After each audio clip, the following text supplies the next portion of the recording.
#2 on Amazon right now. We're talking about Hard Choices, Hillary Clinton's book that's released this morning, at which time she goes out of her way to shed some light and have some separation between her and the president. One of the big stops for Diane Sawyer last night was about Benghazi. Sure, and Hillary Clinton seemingly here passing the buck when it came to the responsibility of the death of Americans, including our ambassador, Christopher Stevens. This is what Diane asked her. Listen to her response. She said, he knew. He was there in his own well. His last words in his diary, Chris Stevens, never-ending security threats. Right. But he was there on 9/11. Right, and of his own choosing. But you wanted a post there. It was important to have diplomatic assets. Were there security threats?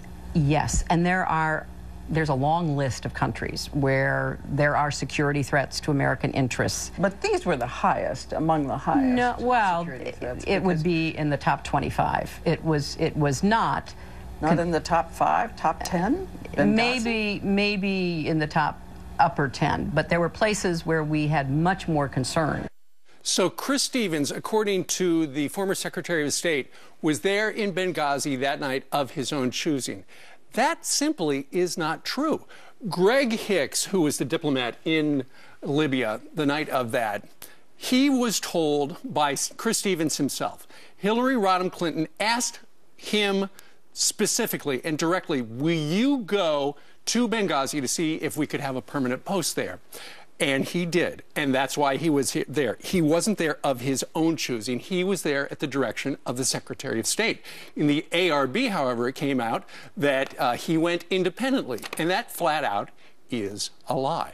Wow. I also thought it was unbelievable that she went on to say that this is one of the reasons, Benghazi investigation is one of the reasons that she would run, saying that because we have to be in the major leagues, not the minor leagues. Benghazi investigation is the minor leagues. How often is an ambassador of ours killed, murdered so brutally and basically caught on camera? How often are we attacked for a matter of 12 hours and got absolutely no help? Why is that the minor leagues? Why is that the analogy that's okay with her? Well, she said that all the more reason, as you noted, Brian, why it would make a better running situation for her and better, I would say, setting the precedent for her to step in there, she feels. And, but everyone's asking, well, what does she actually have in terms of qualification, right? Yeah. Diane asked her right there. She said, well, what are your benchmark achievements?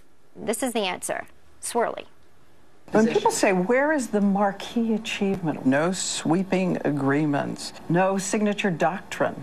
We haven't had a doctrine since containment worked with the Soviet Union, but we've had presidents who've made some tough calls, some hard choices, some of which have worked and some of which have not. That's a good answer. Yeah, Jen Psaki, the State Department spokesperson, was asked that same question. She couldn't even answer it.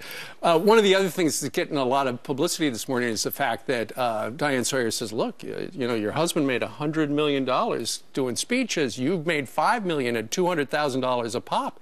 And then she comes out and she says, well, we left the White House and we were dead broke. What's curious, though, is that's the way she's trying to spin it.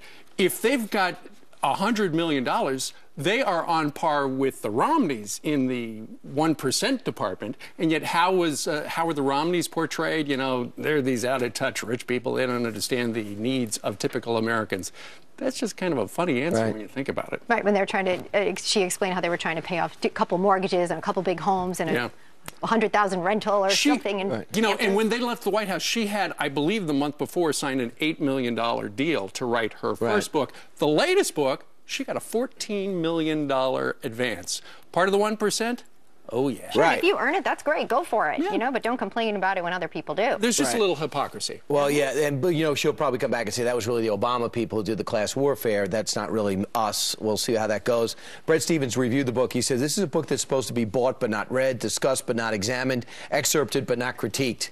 Unfortunately, I think that a lot of people are going to be critiquing it. Meanwhile, let's talk about Bo Bergdahl, because we know right now that he's getting better each day, but psychologically he's paid a price. Who wouldn't wouldn't think that after 5 years. We're also finding out that his parents were very much in the know and in the fold when it came to finding out how their son was doing and the circumstances and what it would take to get him released. They were giving what many people say is unprecedented access to the inner workings of government and be on secure lines interacting with our generals and people in the field throughout their son's captivity. Right. Sources with knowledge of the transfer are saying that the prisoners of Guantanamo knew. They understood days before the transfer that something significant was imminent. So why didn't Congress know? Well, Rush Limbaugh, he has an idea. What it is closing Gitmo.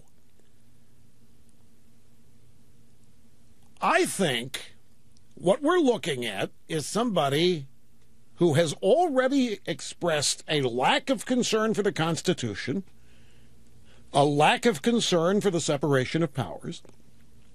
We're looking at somebody who now is aware, the president, that he has 2.5 years and it's time to get it all done. Right, exactly. And we've been saying it's all about Gitmo from the get-go. Last night they did have they sent over the White House people to talk to the House Republicans about, to make them feel better about this whole transfer thing. Keep in mind, they're very upset that nobody in Congress was told, because they simply had to do it quickly and they couldn't trust anybody.